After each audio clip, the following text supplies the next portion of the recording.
LC Cargo un Skyline Bars piedāvā iknedēļas rubrikā Iemetiens uz kokteļu jaukšanas treniņu ieradušies hokeja naži Aigars Ciprus un Leonīds Tambijevs. Ļoņi, tev glāzi rokā stāsti, ko tu mums gatavosi, ko tu esi satrenējies?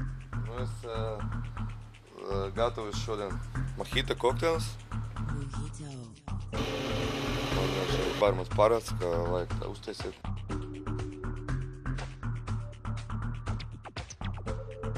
Spēks liels vajadzīgs, lai samīcītu tos laimus. Ne. Nav obligāti hokejā jātrenējā. Nav obligāti hokejā trenēt.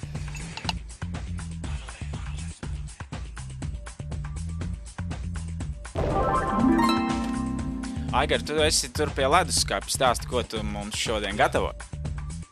Es esmu pagatavot garšīgu kokteili un sākšies ar saldējumu. Principā tas būs saldējuma kokteils.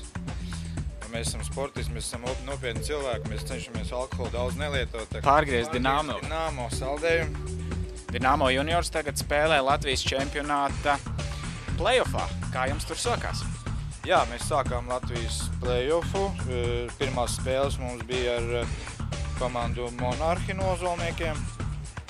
Un, tā, bišķi negaidīti, jā, bet varbūt arī diezgan pelnīti. Mēs pirmo spēli zaudējām un otro spēli vinnējām. Dzer un skaties hokeju!